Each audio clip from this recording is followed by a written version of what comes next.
ज्यादा बहुत कम है, आप थोड़ा खड़ा रहिए। मैं मीटिंग ज्यादा से ज्यादा टाइम नहीं ले लूंगा। थोड़ा पीछे हो जाइए। ভালো थोड़ा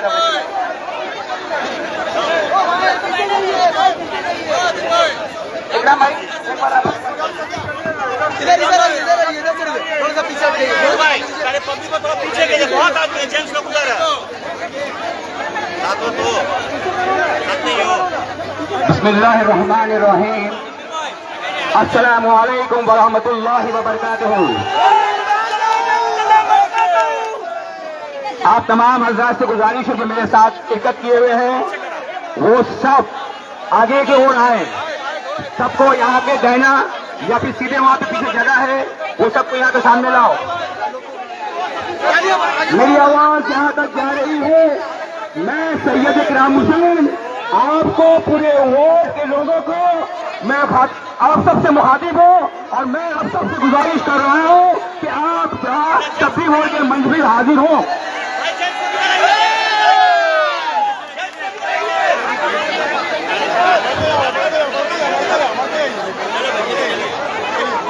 थोड़ा सा जगह बनाने की कोशिश कीजिए।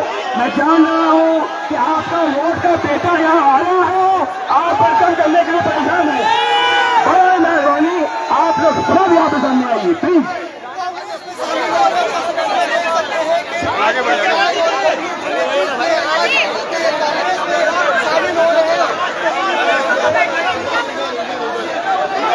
अब आप लोग बनाने का काम बिल्कुल खामोशी के साथ मेरी दो चंद बात सुन लें। आप लोग जहाँ जहाँ हैं मेहरबानी करके वहीं खड़े हो जाइए, अपनी जगह पर रहिए। मैं समझ रहा हूँ यहाँ जगह की किल्लत हो गई है, लेकिन आप लोग जहाँ जा रहे हैं प्लीज आप लोग सब अपनी जगह पे खड़े रहें।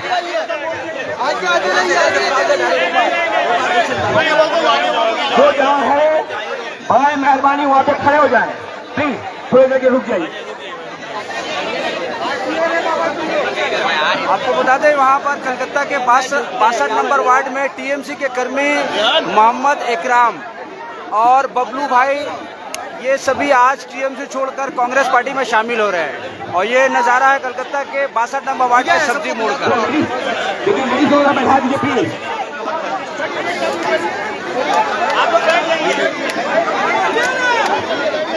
अच्छा, हमारे बीच मठिया बुरुज से चल करके मोहम्मद मुख्तार साहब जो प्रदेश कांग्रेस कमेटी के वाइस प्रेसिडेंट हैं, आपकी आवाज पर आए हैं। मैं मुख्तार चाचा से गुजारिश करूंगा कि वो स्टेज पर तशरीफ लाएं। मुख्तार चाचा वेलकम, मुख्तार चाचा वेलकम, मुख्तार चाचा वेलकम। कांग्रेस के कार्यकर्ता आज कांग्रेस में जुड़ गए। मैं आपको ये भीड़ दिखाता हूँ कि आज इकराम और बबलू भाई बोल के जो बड़े फेस थे कांग्रेस के, वो कांग्रेस वोट के तमाम भाइयों से गुजारिश है चाहने वाले सोशल थोड़ी देर के लिए आप मेरी बात सुनिए। और हमारी माँ बहनें जो सामने बैठी हैं उनसे भी गुजारिश है कि थोड़ी देर के लिए मेरी बात सुन लें।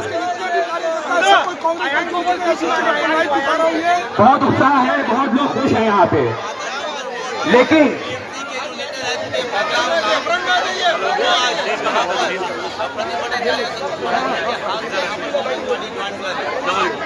ये नज़ारा है वार्ड नंबर 62 के सब्जी मोड़ का। आप देखिए यहाँ पर टीएमसी के वर्कर इकराम मोहम्मद इकराम यहाँ पर अपने साथियों के साथ कांग्रेस पार्टी में शामिल हो गए हैं। कांग्रेस पार्टी के नॉर्थ कलकत्ता के उम्मीदवार प्रदीप भट्टाचार्य, संतोष पाठक, मोहम्मद मुख्तार, अमिताभ चौधरी जैसे नेताओं के साथ कांग्रेस आई के मंच में खड़े हैं।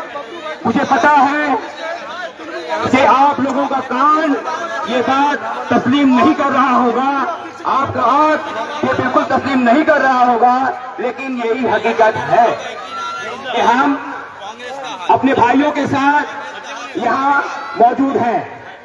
भाई बबलू भाई यहाँ पे हैं, विकी भाई यहाँ पे हैं, माजिद भाई यहाँ पे हैं, छोटू भाई हैं, शम्स हैं और तमाम लोग, अरशद भाई हैं, शबीर भाई और नौशाद भाई और तमाम हजरात नीचे बैठी रोशनबाजी भी है। हमारे मोहल्ले की इंदिरा गांधी भी हैं, कौन है इंदिरा गांधी? नसीम बाजी भी हैं, फरक भी हैं। मैं आप सबों से मैं एक बात गुजारिश कर रहा हूं, मेरी बात 1 मिनट सुनिए। मैं यहां इस मंच पे खड़ा हूं, बहुत खुशी नहीं है मुझे, दर्द है अंदर में, तकलीफ है मुझे। आप सब जानते हैं हमको, मैं कोई यहां नया चेहरा नहीं हूं। क्यों आया बताऊंगा,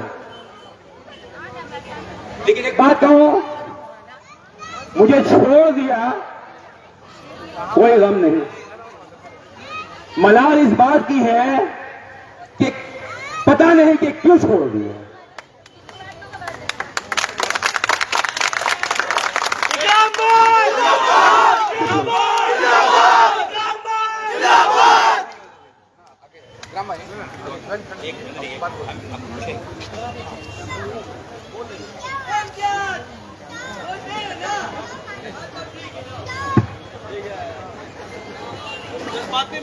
शिकवा नहीं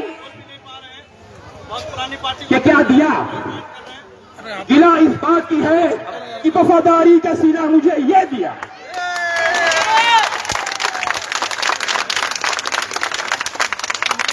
आप सब गवाह हैं, और हम आज अगर आप लोग मुझे सब मिल करके दुआ दीजिएगा, क्योंकि आप ही हमारे हिम्मत है, आप ही हमारे ताकत है, आप ही हमारे भाई हैं, आप ही हमारे दाएं हैं, आप ही हमारी मां है, यह तमाम लोग जो हमारे हैं।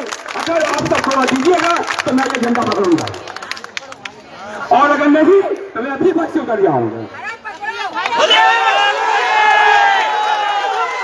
आप लोग सब अपने अपने मोबाइल का लाइट जला कर हमको दुआ दे दीजिए। मोबाइल का लाइट जलाइए, मोबाइल का लाइट जलाइए, चलिए चलिए। ये दूर दूर से नजर आ रहा है माशाअल्लाह, ठीक है।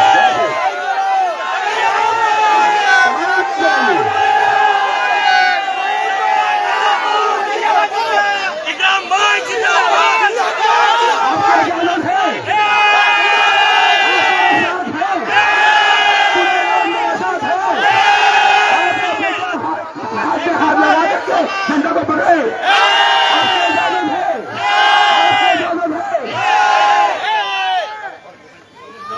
आप सबों की इजाजत है, ठीक है। तो फिर भाई आप सामने आइए।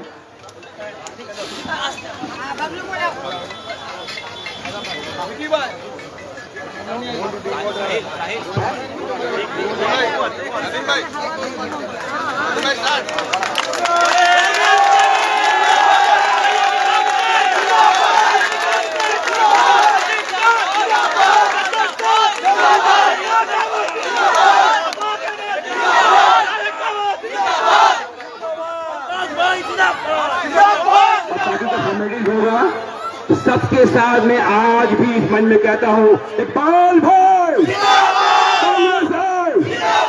राहुल गांधी,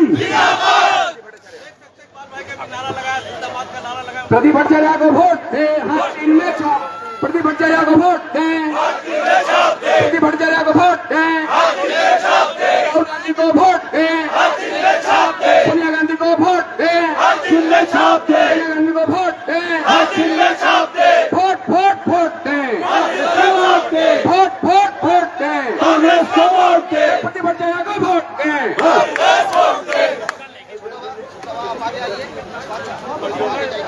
क्या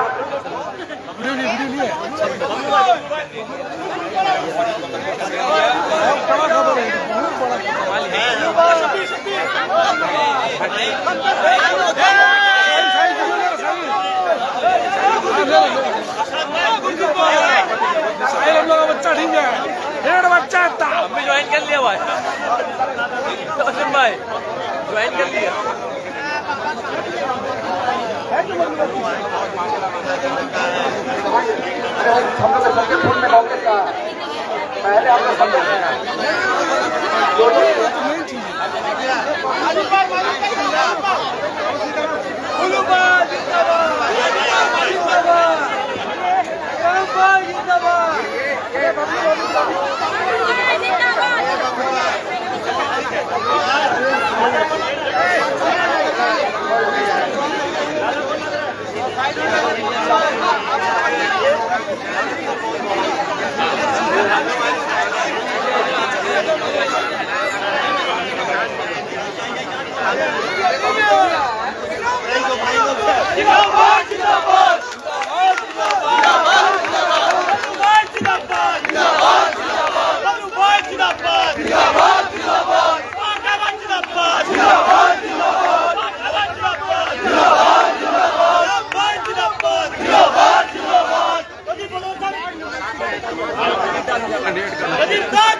बहुत शुक्रिया हमारी माओ का, खास करके कि आप जो ताकत देते हैं ना, उस ताकत से बड़ी लड़ाई जीती जाएगी। और इस लड़ाई का फायदा 4 जून को इस वार्ड से चल करके दिल्ली तक चलेगा। तो अभी इकराम भाई जरा भावुक हो गए थे, तो मैं इकराम भाई के लिए कह दूं कि न कोई हमदर्द न कोई हमनशी से निकलेगा, न कोई हमदर्द जो अपने आप को हमदर्द बता रहे थे, न कोई हमदर्द न हमनशी से निकलेगा, हमारा पांव का कांटा हम ही से निकलेगा।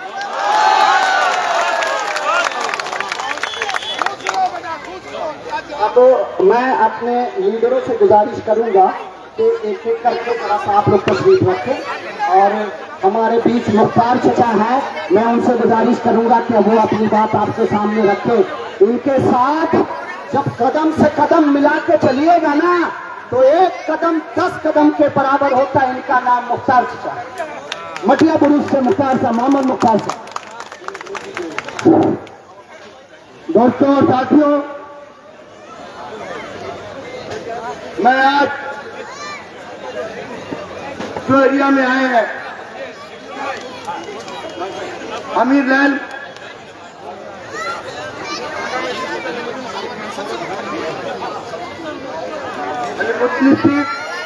सब्जी बाजार, सबकी ये देख के समझ में आ रहा है, ये भीड़, ये हुजूम और हमारी माँ बहनें यहाँ है। भैया थोड़ा छुपिए। ये भीड़, ये सैलाब देख के समझ में आ रहा है कि ठाकुर तो गए हो, ठाकुर गए हो। और मैं ये साथ ही साथ कह रहा हूं, तक बदल जाओ, ताज बदल दो, पैमानों का राज बदल डालो। आज मैं 2-4 बात रखना चाह रहा हूं, और आप यहीं के सब्जी मोड़ के रहने वाले हो। मैं बुनियादी बात कर रहा हूं। अमीर लैन मस्जिद, आप जानते हैं, हम जब आ रहे थे रास्ते में तो कुछ लोग चिट्ठी दी हमें कि मुख्तार भाई ये बात होना जरूरी है। लेकिन आते आते मैं ये कह रहा हूं, आप लोग को हैरत होगा कि आप लोग समझ रहे हैं कि 34 साल सीपी में कांग्रेस का लड़ाई था, बंगाल में सीपीएम कांग्रेस का लड़ाई बंगाल में था। बड़ा हैरत की बात है। तो लोग कह रहे भाई आज आप लोग इंडिया जोड़ तक क्यों आए, सीपीएम से क्यों हाथ मिलाए? तो मैं एक जवाब दिया, अगर एक पड़ोसी है दूसरे पड़ोसी में झगड़ा चल रहा है, बहुत दिन से झगड़ा चल रहा है, अचानक उसे घर में आग लग जाता है, तो आप क्या कीजिएगा? पहले आग बुझाइएगा कि भाई पहले आग बुझाओ तब बात करेंगे। इसीलिए हम लोग, हिंदुस्तान चल रहा है, हिंदुस्तान को बचाने के लिए हम लोग 13 पार्टी एकजुट हुए हैं। आगे हिंदुस्तान बचेगा तो हम लोग बचेंगे, हिंदुस्तान बचेगा तो हम लोग इबादत गाह मस्जिद और धर्म को लोग बचेंगे। लेकिन मैं एक दुख के साथ कह रहा हूं, आज जो यहाँ के एमपी है सुदीप बंदोपाध्याय, मैं मुसलमानों के लिए तुझे भगवान बोल कह रहा हूं, जितना दिन से उन लोगों ने आपने पार्लियामेंट भेजा, पार्लियामेंट में जाके कुछ नहीं किया, और यहाँ के लोगों, यहाँ बेकार नौजवान, यहाँ के मुसलमान दिल में हाथ रख के बोले कि यहाँ मुसलमान को नौकरी मिला, बेरोजगारी भी नहीं दूर किया। दूसरी बात इलाकाई की बात है, आज जो अमीरलाल मस्जिद में बहुत दिन से पड़ा हुआ है, काम नहीं हो रहा है, मस्जिद के जगह दखल किया गया है, जबरदस्ती दखल किया जा रहा, मस्जिद में काम नहीं हो रहा है। दूसरी बात, हमारे एरिया में बहुत स्कूल है, अमीरलाल मस्जिद में बहुत हाई स्कूल भी है, मदरसा भी है, प्राइमरी स्कूल भी है, स्कूल है लेकिन स्कूल का बेहाल है, स्कूल का मरम्मत काम किया नहीं जा रहा है, सुदीप बंदिया को नजर नहीं आ रहा है, यहाँ के काउंसलर को नजर नहीं आ रहा है, यहाँ के एमएलए को नजर नहीं आ रहा है, सिर्फ इनको धंधाबाजी है, धंधा चाहिए। सुदीप बंदोपाध्याय या काउंसलर एक ही बात कह रहे हैं, अपना काम बनता बाहर में यह जनता, ये हमारा एरिया है। इसलिए दोस्तों आपको समझना है, एक बात कहिए आप, आज ये लोग कह रहे हैं, बात कहता ममता बनर्जी भी कह रहे हैं, टीएमसी के लोग भी कह रहे हैं और मोदी जी भी कह रहे हैं कि सीए होगा, और ममता बनर्जी पर सीए होने नहीं देंगे।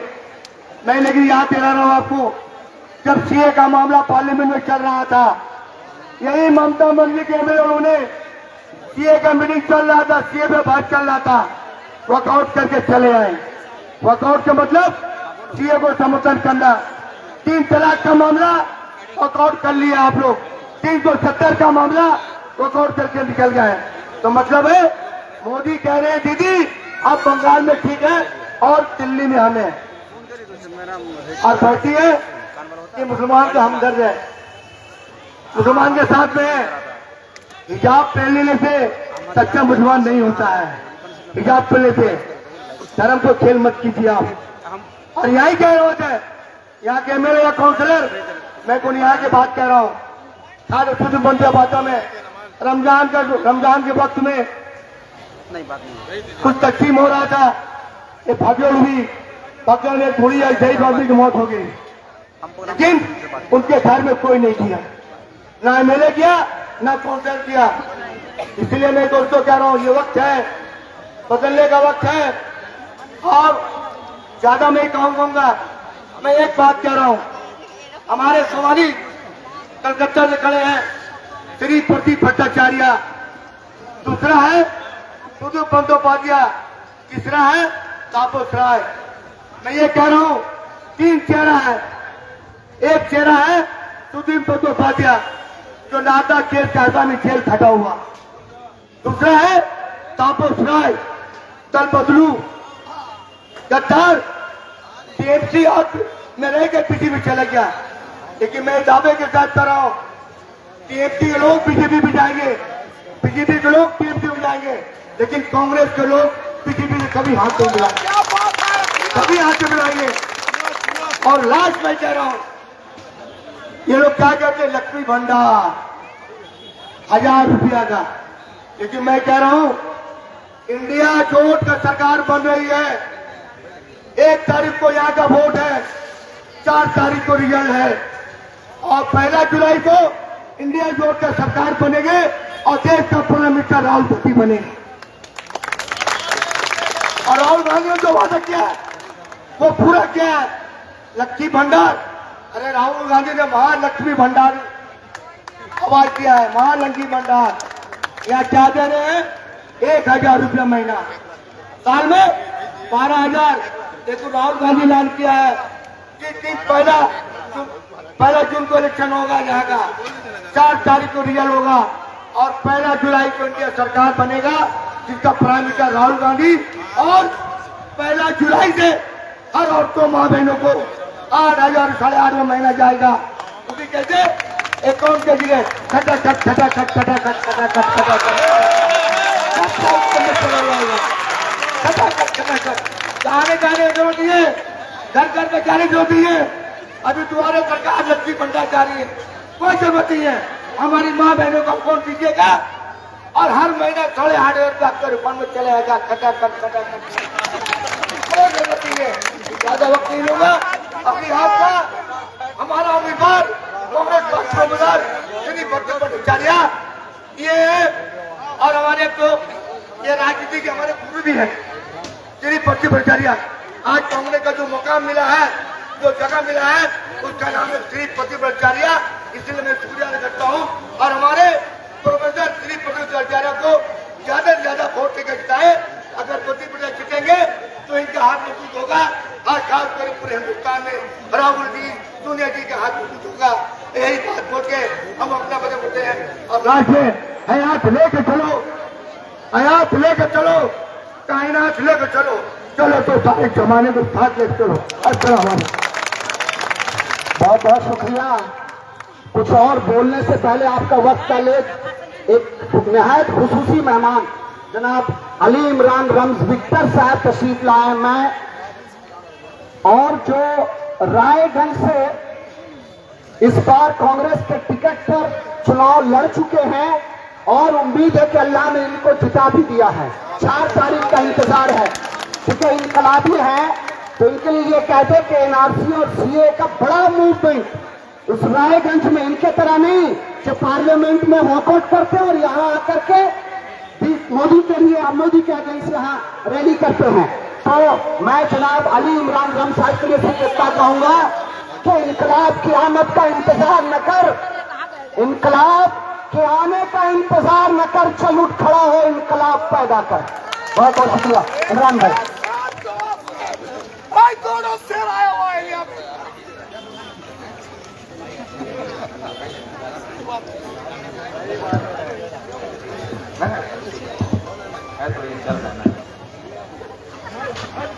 मंच पे मौजूद सभा के सभापति साहब, हमारे हरदिल अजीज उम्मीदवार जनाब प्रदीप भट्टाचार्य जी, और यहाँ पर मौजूद हमारे सभी वाम कांग्रेस के लीडर, और आज मैं इस मंच पर आकर आप सबके सामने मुझे यह खुशनसीबी हासिल हुई कि यहाँ पर इकराम साहब की लीडरशिप में जो हजारों लोगों ने, माँ बहनों ने आज कांग्रेस में शामिल होकर कांग्रेस का झंडा थामा है। मैं कांग्रेस पार्टी की तरफ से इकराम भाई के साथ ज्वाइन करने वाले तमाम लोगों का कांग्रेस परिवार में स्वागत करता हूं, खैर मकदम करता हूं। और साथ ही साथ आज इस चुनाव की सभा में, आज कलकत्ता में आप लोगों के बीच में खड़े होकर कुछ बातें करने का मौका मिला, इसके लिए मैं आज कांग्रेस के हमारे हरदिल उम्मीदवार जनाब प्रदीप भट्टाचार्य जी का शुक्रिया अदा करता हूं कि उनके चुनाव के प्रचार में मुझे बुलाकर कुछ बोलने का मौका देकर मेरी इज्जत अफजाई की गई है। मैं नॉर्थ बंगाल का उत्तर दिनाजपुर जिला के रायगंज लोकसभा से वाम कांग्रेस जोट का कांग्रेस का उम्मीदवार के तौर पर मैं चुनाव लड़ा हूं। दूसरे चरण में मेरा चुनाव हुआ 26 तारीख को, और इंशाल्लाह आप लोगों की दुआ रही तो 4 तारीख को हम लोग जश्न मनाते हुए वहां से निकलेंगे। आज का ये जो चुनाव का माहौल है, इस चुनाव में आपके सामने मुख्तलिफ पार्टियां आएंगी, अपनी अपनी बात रखेंगी, अपने हक में वोट मांगेंगी। जमहूरियत है, हर किसी को ये हक है कि वो आपसे आकर अपनी बात कहे और आपसे अपना वोट मांगे, ये इख्तियार हर किसी को है। लेकिन आज सवाल ये है कि ये जो चुनाव है 2024 लोकसभा का, जिस हक से आज आपके पास मुख्तलिफ पार्टियों के लोग आकर आपके गांव में, आपकी गलियों में, आपके घरों पे जाकर अपने लिए वोट मांगते हैं, क्योंकि आज जमहूरियत है, इसलिए वो आपके घर जा सकते हैं, आपसे वोट मांग सकते हैं, आपके नुक्कड़ पर खड़े होकर सभा कर सकते हैं। आज सवाल यही है कि आज हमारे जमहूरियत को खतरा है, आज जमहूरियत को बचाने की लड़ाई है। अगर ये चुनाव 2024 का अगर नरेंद्र मोदी के हक में चला गया तो यकीन मानिए कि 2024 ही आखिरी चुनाव होगा, आपकी जमहूरियत का खत्म यही होगा। अगर जमहूरियत को बचाना है तो आपको इकट्ठा होने की जरूरत है, इत्तेहाद की जरूरत है। और जमहूरियत को बचाने के लिए, देश के संविधान को बचाने के लिए, हमें बचाने के लिए, देश को बचाने के लिए हम सबको एक होकर राहुल गांधी के नारे के साथ, जो राहुल गांधी ने कहा है भारत जोड़ो यात्रा में कि नफरत फैलाने वालों के खिलाफ, कि नफरत के बाजार में मैं मोहब्बत की दुकान लगाने आया हूं, तो ये मोहब्बत की दुकान लगाने के लिए आपके गलियों में कहीं पर एक शटर उठाकर दुकान नहीं खोली जाएगी। आपके मोहल्ले में किसी शटर को उठाकर आप दुकान खोलकर नहीं बैठेंगे। अगर आपको नफरत के खिलाफ मोहब्बत की दुकान खोलनी है तो आपका मोहब्बत का दुकान का खोलने का काम हमारे उम्मीदवार प्रदीप भट्टाचार्य के जरिए होगा। उनको अगर आप यहां से जिताकर भेजते हैं तो नफरत के बाजार में आपके कलकत्ता उत्तर में मोहब्बत की दुकान खुल जाएगी और उसका जिम्मेदार, उसका हकदार आप होंगे और उस दुकान का पहरेदार हमारे प्रदीप भट्टाचार्य होंगे, जो नफरत के बाजार में मोहब्बत का पैगाम फैलाएंगे। इसीलिए मैं आप लोगों के सामने ये कहना चाहता हूं कि मैं खुद चुनाव लड़कर आया हूं और मैंने देखा है कि किस तरह से बीजेपी के लोगों ने हमारे इलाके में नफरत फैलाकर फिरका परस्त ताकतों को मजबूत करने का काम किया है। आज बीजेपी के पास कोई मुद्दा नहीं है। आप अगर बीजेपी का मैनिफेस्टो देखें तो जिस बीजेपी पार्टी ने अपना मैनिफेस्टो बनाया था 2014 में कि अगर मोदी की सरकार आएगी तो अच्छे दिन आएंगे, 2 करोड़ नौकरियां होंगी, काला धन वापिस आएगा, ये तमाम 15 लाख रुपए आपके खाते में आएगा। इन तमाम चीजों को बाद में चुनावी जुमला कहकर इनको खत्म कर दिया गया और आज इनके पास कोई मुद्दा नहीं। आज उनसे पूछिए 15 लाख रुपए कहां गए, कोई जवाब नहीं है। अगर आप पूछिएगा 15 लाख रुपया कहां गए तो बोलेंगे राम मंदिर बनाया है। आप अगर कहेंगे 2 करोड़ नौकरी कहां गई तो बोलेंगे पाकिस्तान में सर्जिकल स्ट्राइक हो रहा है। आज अगर आप उनसे अपने हक और हुकूक की बात करेंगे, किसान अपने फसल की कीमत मांगेगा, आज गरीब अपना हक मांगेगा, मजदूर अपना मेहनत का पैसा मांगेगा, तो आज उनके पास कोई जवाब नहीं है। वो क्या कहेंगे कि हमने राम मंदिर बनाया है, अभी काशी मथुरा बाकी है। और इन्हीं मुद्दों में हमें उलझा के रख दिया जाता है और उसके बाद भी जब लोग सवाल उठाते हैं तो उनको डराने के लिए CAA लाया जाता है ताकि आप डर जाएं, आपको तो घबराया हार्ट में मुब्तला कर दिया जाए ताकि आप घबराते रहें, डरते रहें और आप ये सोचते रहें कि ये CAA हो गया तो हम अब हिंदुस्तान में रह पाएंगे या नहीं, हमारे घर में हम अपने बच्चों के साथ रह पाएंगे या नहीं, हमारा इस मुल्क में हक रहेगा या नहीं। ये डर आपको सताया जा रहा है ताकि आप घबराहट में बाकी परेशानियों को भूल जाएं। आप 2 करोड़ नौकरी भूल जाएं, 15 लाख रुपया भूल जाएं, बेरोजगारी के मार से आप गुजर रहे हैं उसको भूल जाएं, महंगाई की मार आप पर पड़ रही है उसको आप भूल जाएं। तमाम चीजों से आपका ध्यान हटाने के लिए आज CAA का कानून लाकर आपको घबराने के कगार पे खड़ा कर दिया गया ताकि आप डरते रहें और घबराहट में आप कोई भी मुद्दा पर बात ना कर सकें। इसलिए मैं आपसे यकीन के साथ कहना चाहता हूं, मैं अली इमरान रंज, मैं भी एक मुसलमान हूं और मैं दावे के साथ कहता हूं कि मोदी या मोदी के अब्बा में भी अगर इतनी ताकत है कि हिंदुस्तान का एक मुसलमान को बाहर निकालने की ताकत रखता है तो पहला मुसलमान मैं बनने के लिए तैयार हूं कि मुझे हिंदुस्तान को बाहर निकाल के दिखाए। मैं दावे के साथ कहता हूं। और जो मोदी साहब ये कहते हैं, अमित शाह कहते हैं कि मुसलमान जो है पाकिस्तान, ये नारा चलता है, बड़े शर्म की बात है कि हम जिस मुल्क में है ये जमहूरियत है, यहाँ पर हमारे मुल्क में सेकुलरिज्म है, हर मजहब को यहाँ पर रहने का हक है, संविधान हमें ये इख्तियार देता है और ये इख्तियार हमको हमारे देश का संविधान ने दिया है, जो बाबा साहेब अम्बेडकर साहब के बनाए हुए संविधान के जरिए आज हिंदुस्तान में हर मजहब के लोगों को जीने का हक है, अपने मजहब को मानने का हक है। और आज हमें नारा सुनना पड़ता है कि मुसलमान जाओ पाकिस्तान या जाओ कब्रिस्तान। अरे मैं सवाल करता हूं मोदी जी से कि आपको पता नहीं है कि पाकिस्तान की कुल आबादी 15 करोड़ है और हिंदुस्तान में मुसलमानों की आबादी 50 करोड़ है। मेरी बात को समझने की कोशिश कीजिएगा कि पाकिस्तान की आबादी 15 करोड़ है और हमारे मुल्क में मुसलमानों की आबादी 50 करोड़ है। अगर 50 करोड़ मुसलमान पाकिस्तान पहुंच जाए तो पाकिस्तान का प्रधानमंत्री और इमरान खान नहीं बनेगा, अली इमरान रम्ज बनेगा। तो ये मैं इसलिए कह रहा हूं कि कोई भी मुल्क आपको अपने मुल्क में अपनी तादाद से ज्यादा लोगों को दाखिल होने नहीं देगा। अगर आपके घर में 2 कमरे का मकान है तो आप ज्यादा से ज्यादा अपने घर में 2 मेहमानों को जगह दे सकते हैं, वो भी 3 दिन से ज्यादा नहीं रख पाएंगे। और यहां अगर आपका मकान 2 कमरे का है, वहां पे 200 लोग आना चाहें, आप घुसने दीजिएगा? तो वही हाल है कि कोई भी मुल्क जिसका नाम लिया जाता है, बांग्लादेश, पाकिस्तान, अफगानिस्तान, इन तमाम मुल्कों की आबादी हमारे मुल्क से बहुत कम है।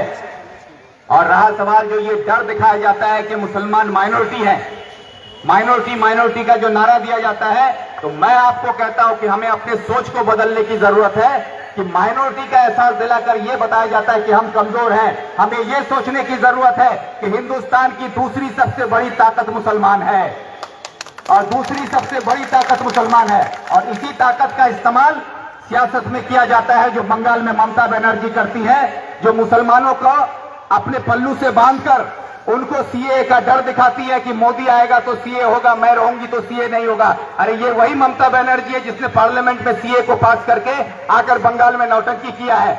ऐसे इस हालत में आप लोगों को समझने की जरूरत है कि आज आप लोगों को, हमारी मां बहनों को, जिस तरीके से आज लक्ष्मी भंडार का डर दिखाया जाता है, बहुत सारे वार्ड में तृणमूल के साथी जाकर आप लोगों को ये कहते हैं अगर तृणमूल को वोट नहीं डालोगे तो तुम्हारा लक्ष्मी भंडार बंद हो जाएगा। ये डर आपको दिखाया जाता है। मैं आपसे कहना चाहता हूं कि आप इस बात को अच्छी तरह से समझ लीजिए। प्रदीप भट्टाचार्य जी ये पार्लियामेंट के लिए खड़े हुए हैं, ये दिल्ली की सरकार बनाएंगे, इससे बंगाल की सरकार नहीं बनेगी या गिरेगी। इसलिए बंगाल की सरकार का जो पॉलिसी है, लक्ष्मी भंडार भी रहेगा। और अगर दिल्ली में प्रदीप भट्टाचार्य जी जीत कर जाकर वहां पर इंडिया जोट की सरकार बनती है, तो हमारी मां बहनों के लिए आने वाले कल में एक मां बहन को सालाना 1 लाख रुपया दिया जाएगा महालक्ष्मी भंडार की तरफ से, और महीने का 8,500 रुपया भी आपको मिलेगा, और बंगाल का जो लक्ष्मी भंडार है वो भी आपको मिलेगा। इसलिए आपको डरने की जरूरत नहीं है। आपको लक्ष्मी भंडार देकर डराया जाता है, राशन के नाम पर बोला जाता है कि फ्री का राशन दे रहे हैं, इसको तरक्की में गिनाया जाता है। मैं सवाल करता हूं, हमारी मां बहन, यहाँ बड़े बुजुर्ग, मेरी आवाज जहां तक जा रही है, मैं हर नौजवान साथियों से पूछना चाहता हूं कि फ्री का राशन देकर हमको ये बताया जाता है कि हमारी तरक्की हो रही है। ममता बनर्जी ये कहती है मैं 8.5 करोड़ लोगों को फ्री में राशन बांट रही हूं। हमारे देश का प्रधानमंत्री ये कहता है कि मैं 82 करोड़ 35 लाख लोगों को राशन फ्री में देता हूं। तो आज इस बात को आप सुनकर अगर फख्र महसूस करते हैं तो ये हमारे मुल्क के लिए शर्मिंदगी की बात है कि आज हमारा मुल्क में 82 करोड़ 35